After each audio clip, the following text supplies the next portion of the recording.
আমি একজন হিন্দু হয়ে আমি কোনোদিন বলবো না। तो अगर शायद धरती में कोई दुखी होता होगा तो सबसे ज्यादा दुख मुझको होता है।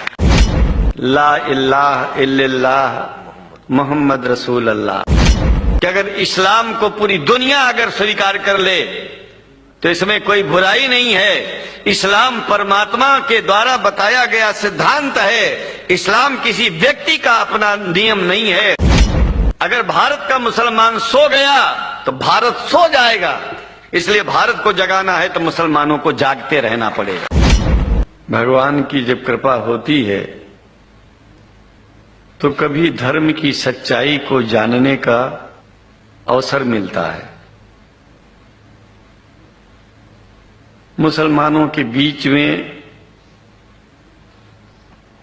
लगातार कई वर्षों से हम जा रहे हैं और भारतवर्ष में एक नई प्रथा का प्रारंभ किया मैंने कि जब जगत गुरु शंकराचार्य भी मुसलमानों के बीच में जाकर के उनके प्रेम को समझ सके और इस्लाम की सच्चाई को जान करके इस्लाम को सारी दुनिया में एक इंसानियत का सबसे बड़ा पाठ सिखाने वाला धर्म मानने के लिए लोगों को समझाओ।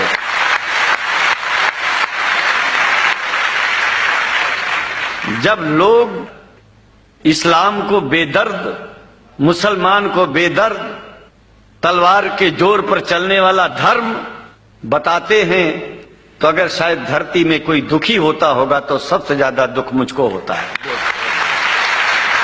ये न सच्चाई है और न कभी ये सच्चाई हो सकती है। जिस इस्लाम ने पहला कलमा ही कुरान शरीफ का ये बताता है कि नहीं है इबादत के काबिल सिवाय परमात्मा के और कोई, ला इलाहा इल्लल्लाह मोहम्मद रसूल अल्लाह। भला आप बताइए, वेदों का रस निचोड़ करके मोहम्मद साहब ने परमात्मा की इबादत करके परमात्मा के पैगाम को एक ही कलमे में दे दिया। इससे बड़ा ग्रंथ दुनिया में और क्या हो सकता है। अगर कुरान के पहले कलमे को ही पढ़ करके हिंदू अपने धर्म का पालन करना चाहे तो उससे बड़ा धर्मात्मा शायद कोई नहीं होगा। कुरान को हमने गहराइयों में जाकर के तो नहीं अनुभव किया, लेकिन कुरान के मानने वालों के हृदय की गहराइयों में जाके देखा कि अगर इस्लाम को पूरी दुनिया अगर स्वीकार कर ले तो इसमें कोई बुराई नहीं है। इस्लाम परमात्मा के द्वारा बताया गया सिद्धांत है। इस्लाम किसी व्यक्ति का अपना नियम नहीं है, अपना सिद्धांत नहीं है। कुछ लोग भेदभाव पैदा करने के लिए इस धरती पर मुसलमानों को बेदर्द कह देते हैं, इस्लाम को बुरा कह देते हैं। मैं कहता हूं उनसे बुरा इस दुनिया में कोई नहीं है। वो शैतान के बच्चे हैं, खुदा के बच्चे नहीं हैं। क्योंकि जहां तक मेरी अपनी पहुंच है, हमने वेदों को पढ़ा, पुराण को पढ़ा, शास्त्रों को, हिंदू धर्म ग्रंथों को पढ़ा। उसके बाद में मुसलमानों के बीच में जाना शुरू किया। हमने मुसलमानों से हाथ मिलाया तो हमारा विरोध किया गया। ये अंडा खाने वालों से हाथ मिलाते हैं, शंकराचार्य कैसे हैं। अरे हमने कहा कि तुम्हारी समझ में नहीं आ रहा है। वो 5 बार इबादत कर लेते हैं खुदा की, तुम घास खाते हो और एक बार भी इबादत नहीं करते हो, तो तुमसे बड़ा अधर्मी दुनिया में कौन है। तुम अपने अधर्म को देखो। किसी के पवित्रता के सिद्धांतों का विरोध करना पहला अधर्म है। आप क्या खाते हैं, कैसे रहते हैं, अगर हमें आप दुखी नहीं करते हैं तो आपसे बड़ा इंसान दुनिया में कोई नहीं है। हम घास खाएं और आपके दिल को चोट पहुंचाएं तो हमसे बड़ा अधर्मी कोई नहीं है दुनिया में।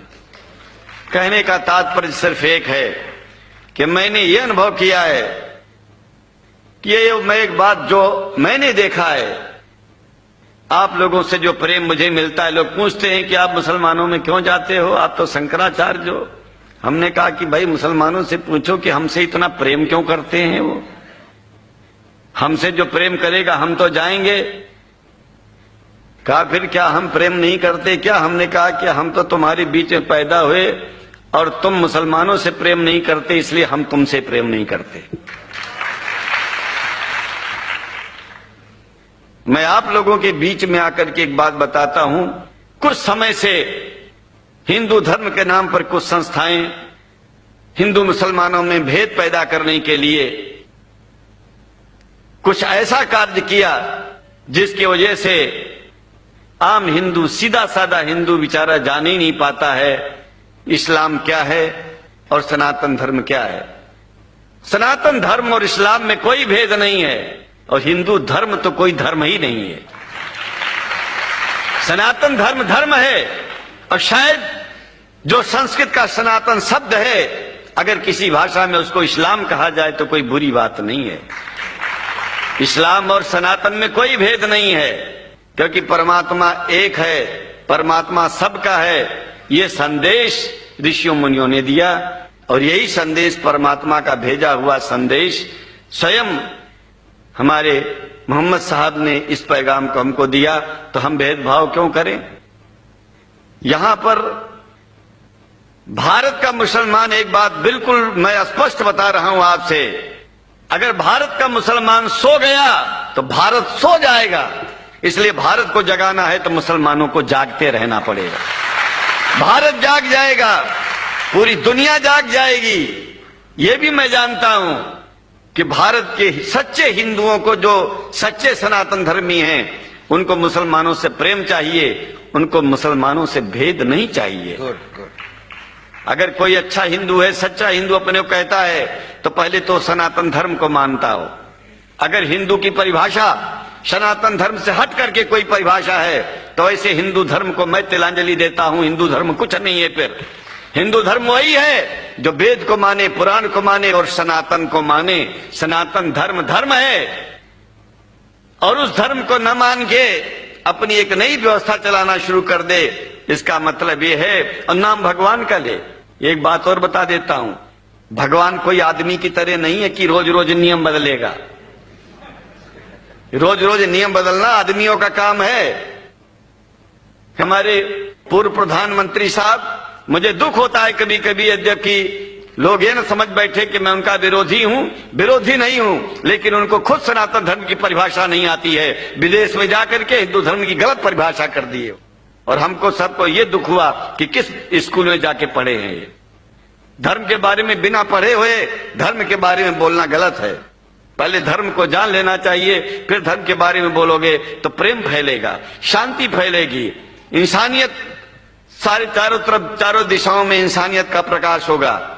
और मैं तो कहता हूं कि अगर शंकराचार्य लोग सब मिलकर के इस विचार में स्थित हो जाएं कि सनातन धर्म वो धर्म है जो इस्लाम से अलग नहीं, इस्लाम वो धर्म है जो सनातन से अलग नहीं, और जो भेद पैदा होता है या राजनीति में होता है, साम दाम दंड भेद, ये राजनीति में है, धर्म में नहीं है।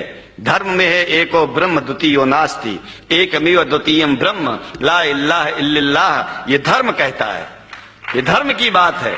इसलिए हम भगवान की आराधना करते हैं, उपासना करते हैं। परमात्मा एक है और परमात्मा बार बार नियम नहीं बदलता कि धरती पर इंसान बदलते जा रहे हैं तो परमात्मा अपना नियम बदलता चला जा रहा है।